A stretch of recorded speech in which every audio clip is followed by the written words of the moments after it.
Bonjour à tous, aujourd'hui je vous invite à nous suivre sous terre. Nous sommes à Quérida, c'est des anciennes mines de tungstène, ils extrayaient du tungstène et puis il ne faut pas être claustrophobe, il ne faut pas avoir peur du noir, mais vous verrez c'est une chouette visite, accompagnez-nous, allez on y va, bye bye, ciao.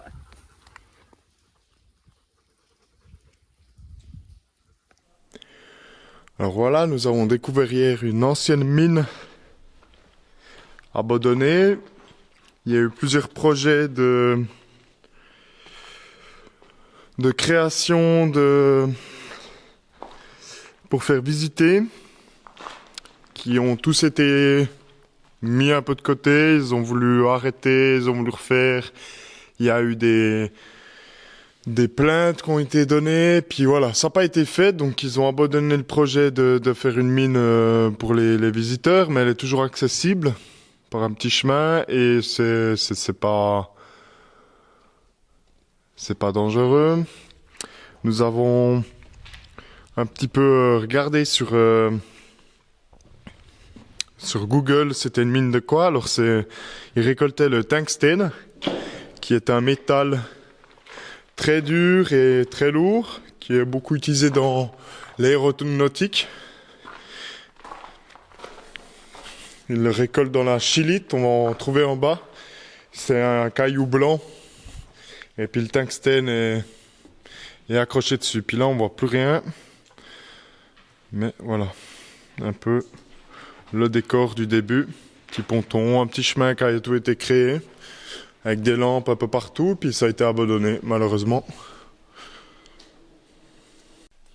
Voilà, après avoir changé les réglages, parce que nous sommes passés de assez lumineux à très très peu de lumière. Je refais un peu ma vidéo. Ici on voit très bien l'Ulysse, moi j'ai de la peine à le voir. Voilà. Là c'est en contrebas. Les galeries. Malheureusement la vidéo elle sera peut-être un petit peu cramée par endroits.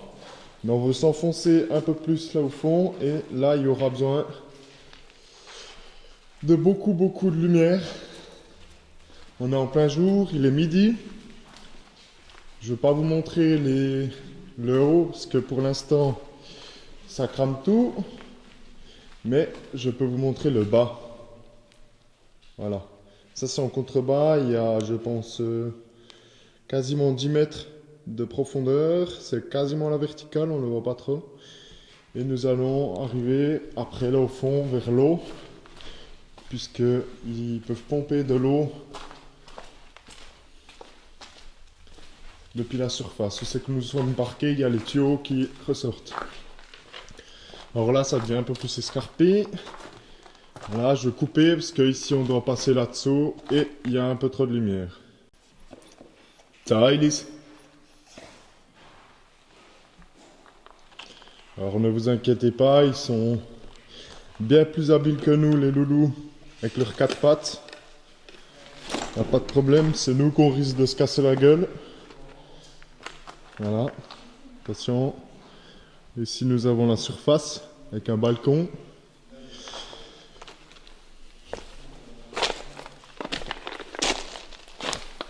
Et voilà, nous arrivons dans une superbe cathédrale souterraine avec des piliers comme ça, plein de piliers. Voilà.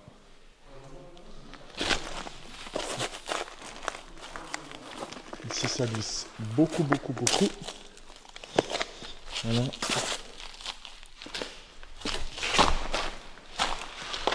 Là. Voilà. Et ici, nous pouvons distinguer l'eau qui est très claire, très claire, avec des piliers en béton en haut.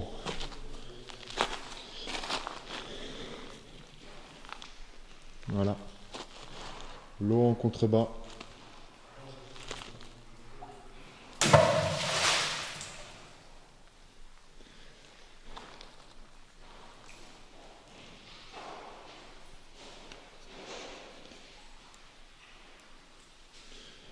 Et nous, on va aller ici au fond. Il y a un tunnel qui est creusé sous moi. Où ce qui récoltait le tungstène, ce métal précieux.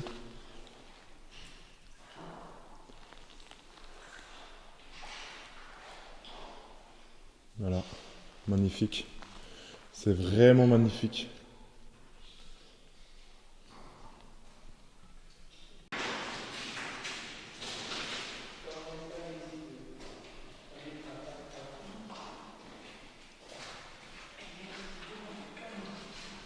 Voilà, magnifique.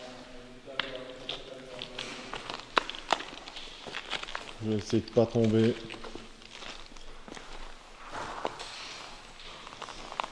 Et ici, nous avons l'entrée de la petite grotte. Donc une autre entrée juste ici.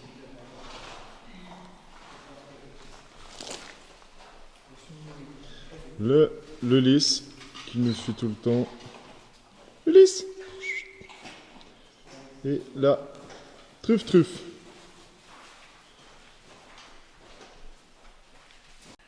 Alors voilà, je suis au fond de la grotte.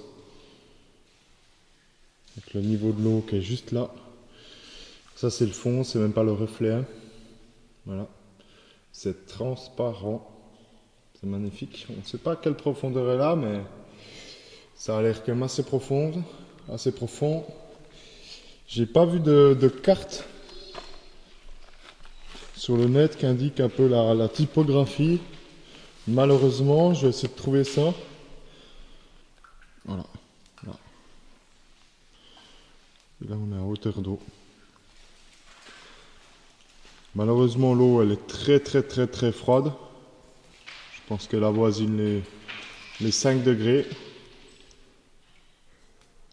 Voilà. Magnifique. Et ici nous avons le spot pas naturel. Le frangin qui n'est pas du tout naturel. Voilà. Il éclaire bien dans la caméra, c'est top. Merci beaucoup. Voilà. Magnifique. Alors voilà, nous sommes dans le tunnel. La petite cavité que je vous ai montrée en vidéo. Il y a eu un petit éboulement, voilà.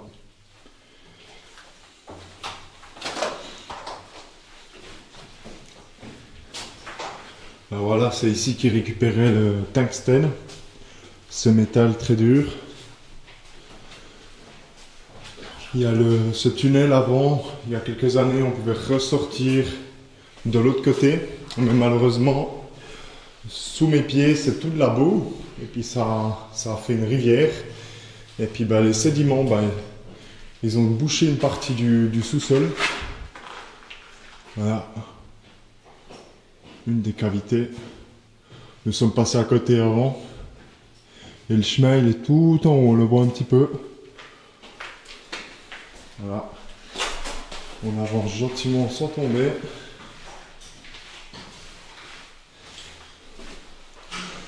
Il n'y a aucune lumière dans ce tunnel, sauf nous. Mais on peut apercevoir des belles choses. Il faut arrêter de clairer, s'il te plaît. On voit pas, malheureusement.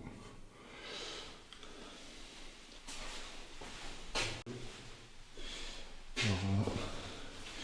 Ici, on peut percevoir le ruissellement de l'eau.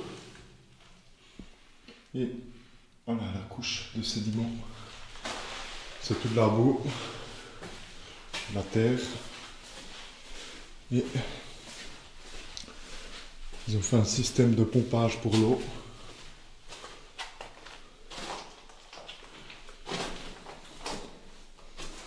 Et plusieurs endroits, il y a des cavités comme ça. Et celle-ci ici, c'est celle qui donne sur la surface. Voilà, on voit la barrière là au milieu. Juste là. On était là avant.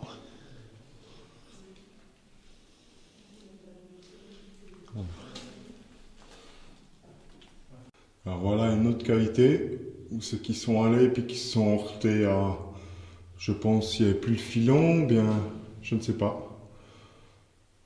Donc voilà, quelques mètres de haut. Ici, nous continuons dans le tunnel. Donc ça revient toujours plus bas, toujours plus bas.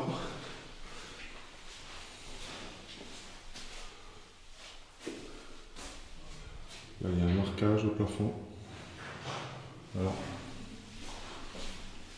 Il ne faut surtout pas être claustro pour visiter ce genre de tunnel.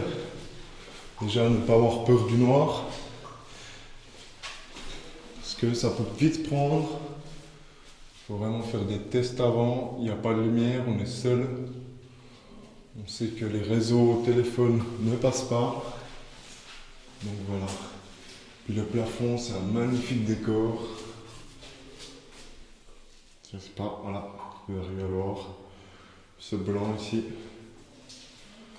Partout. Il y a des magnifiques choses comme ça. Là-bas, nous avons même trouvé une graine, je vais vous la filmer après, qui a germé. Mais on ne sait pas comment, parce qu'il n'y a pas du tout de lumière.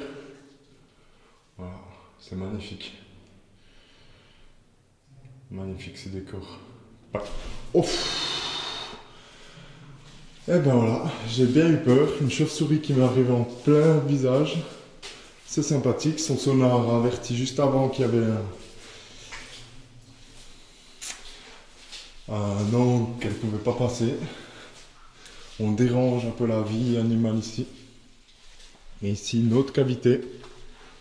Avec bien sûr, on voit bien le niveau de l'eau, ce qu'il est monté. Mais là, l'eau elle est un peu plus basse. Voilà. Magnifique cavité.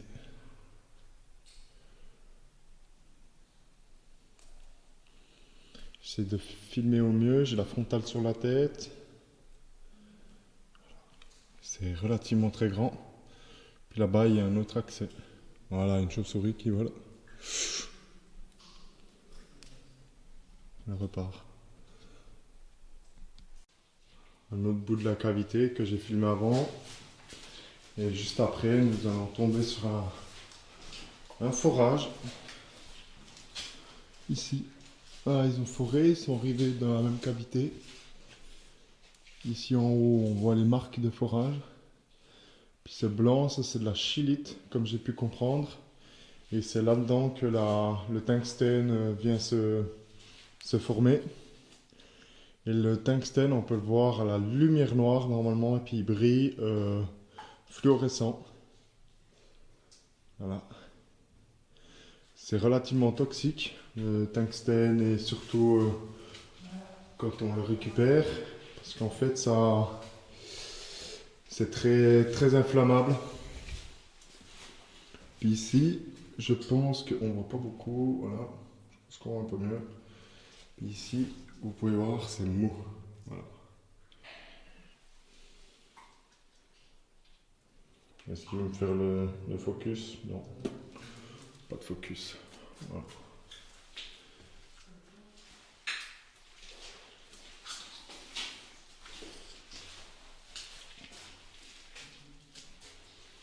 Des choses comme ça qui forment. Voilà. Et puis là, on voit les niveaux de l'eau. C'est que ça monte, les traits noirs. Alors il ne reste plus beaucoup d'espace quand elle est tout en haut pour marcher. Et là, moi je suis bien baissé. Je pense qu'on a 1m65 de haut. Encore un autre forage ici. Voilà, qu'on peut apercevoir. Ils ne sont pas allés plus loin, je pense que le filon n'y était pas.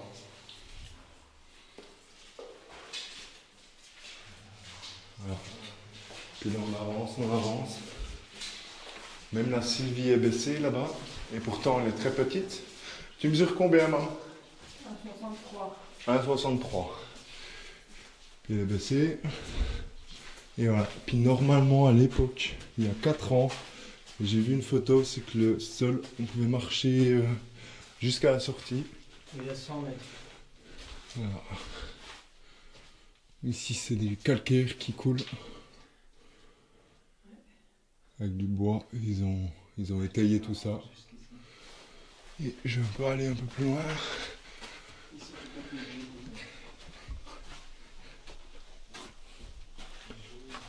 Là. Ici, ça devient du sable par terre. Voilà. Là-bas, on voit pas, mais... Hop.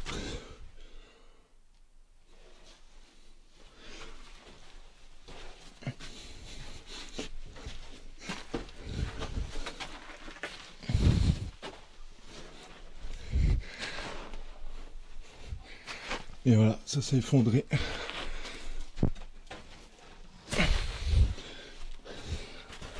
Je ne suis pas claustro, mais on va dire que je me sens quand même pas en sécurité dans ce genre d'endroit. Alors voilà, ici, une autre cavité qui s'est sûrement effondrée. Je pense un autre passage de tunnel. Et ici, il y a un sacré courant froid. Donc je pense que juste là derrière, il y a une sortie. Ou une entrée. Ah, une moustique. T'essayes d'arrêter de clairer? Ah, on te voit quand même, c'est bon. Clair? Voilà. Alors moi je suis assis, il y a un passage, il fait 1 mètre, je pense, juste là. Donc voilà. Puis ici il y a un très très bon courant frais. Voilà. C'est une belle expédition. Je trouve ça sympathique. Adieu. Alors voilà, nous sommes bien tombés sur la fameuse plante qui pousse ici. Est-ce qu'on veut la voir? Je n'en suis pas sûr. Même moi je la vois pas.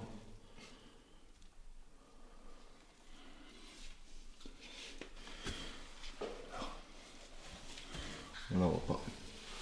Depuis plus loin. Ouais, là. T'arrives à la toucher, Diane?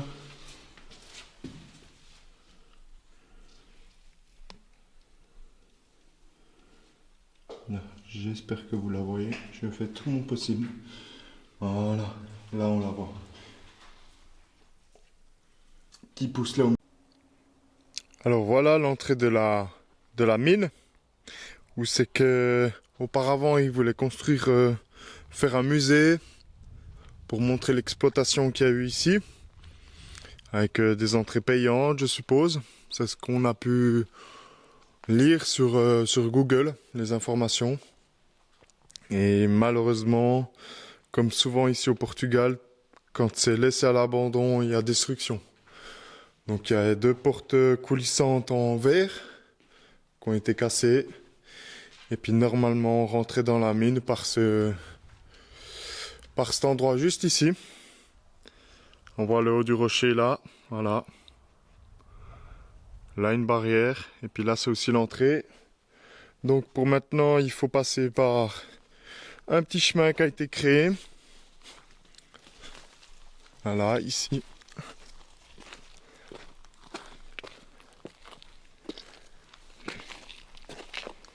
Et voilà, nous pouvons y entrer par ce petit chemin d'accès. Et voilà, c'est l'entrée de la mine. Où c'est que... Bien sûr, c'est chacun assure sa propre sécurité. Maintenant, si on tombe, si on ramasse un caillou, malheureusement c'est pour notre pomme comme on dit. Voilà la petite entrée de la mine. Ce petit chemin qui a été construit. Et on voit que ça a été condamné avec des gros blocs de cailloux, une pierre, du grillage, et puis la végétation a repris ses droits. Voilà, il y a 2 grosses entrées à l'époque.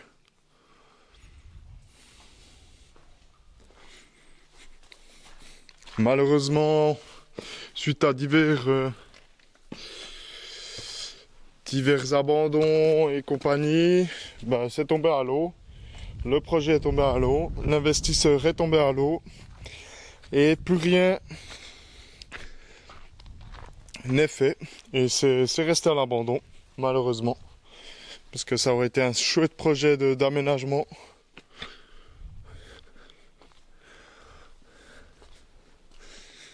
Beaucoup de bordel. Voilà, pare-choc. Comme beaucoup au Portugal, les gens vont loin en forêt pour faire des décharges à ciel ouvert. Alors ils abandonnent tout sur place. C'est malheureux, mais c'est comme ça. Il y a des matelas, des télévisions. Et pourtant, ils n'ont pas de taxe au sac, comme chez nous. Les déchetteries sont gratuites. On peut emmener des frigos, n'importe quoi, tout est gratuit. Mais ils arrivent quand même à aller en forêt pour abandonner tout leur chenil. Malheureusement. Un petit tour de Monsieur Pimpon. Le chemin est relativement facile d'accès pour arriver ici. 2-3 grosses flaques parce que ça fait bientôt un mois qu'il pleut. Aujourd'hui on a le soleil, heureusement. Mais voilà, chemin d'accès facile. Avec tout type de véhicule, je dirais. Il y a pas mal de cailloux, mais ça tape, mais c'est tout. Et puis nous, on n'a pas trop de problèmes. Alors maintenant, je vais vous montrer le reste de l'exploitation plus haut, parce qu'il y avait des bâtiments, il y avait beaucoup de choses. Nous, on est arrivé par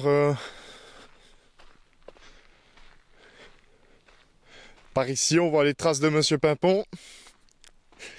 Les gros pneus.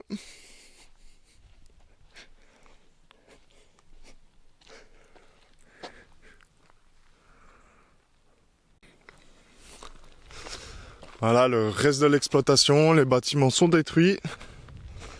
Et il faut savoir quelque chose, c'est que les Portugais, s'ils veulent aller voir quelque chose, c'est en véhicule.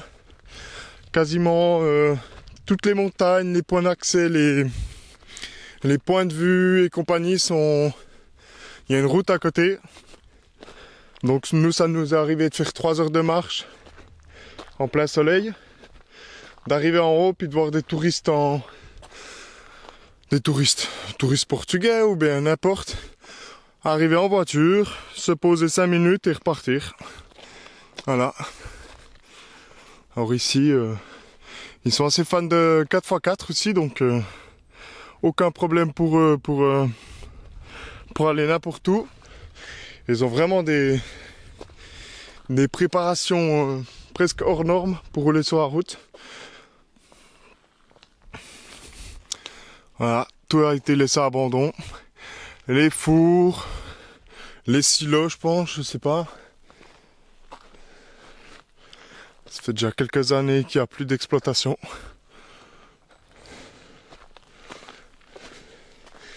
Et c'était vraiment très grand. Vraiment une grande carrière.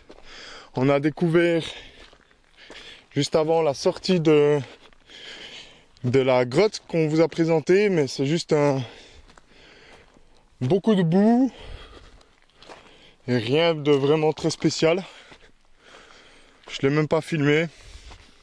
Il y a juste un trou puis une sortie, je pense que c'est là, mais elle est bien loin. Et puis il n'y a rien d'intéressant. C'est que de la boue puis de l'eau jusqu'au plafond, donc on peut pas y rentrer. Voilà. On est sur les hauteurs de Satan, à côté de Viseu. Satan est un peu plus loin, mais Satan est là-bas au bout. Voilà. Pas le petit village en bas, mais plus loin. Mais on reste sur la commune de Viseu. Voilà. Puis tout ici, c'était... Ils voulaient faire une présentation. Ils voulaient faire un musée. Comme j'ai pu lire avec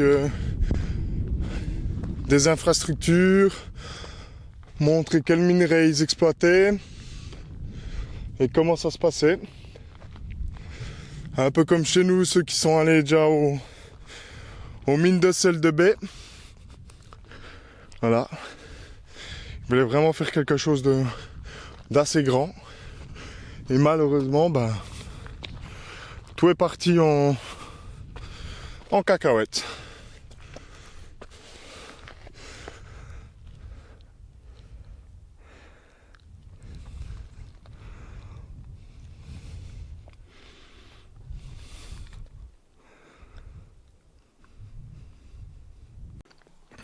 Alors voilà ici un bel exemple du Portugal, de ce qu'on trouve très très régulièrement. Voilà. On vient désosser tout ce qu'on trouve et puis on abandonne tout le chenil en pleine forêt. Papier, carton, plastique. Les gens quand ils vont marcher, ils prennent la bouteille plastique, ils la jettent en forêt. On est allé plusieurs fois aux champignons. Et bah, bien sûr, c'est des bouteilles plastiques, c'est des bouteilles en verre. Il y en a tellement qu'il faudrait une équipe de 15 personnes pour faire une petite forêt, quoi.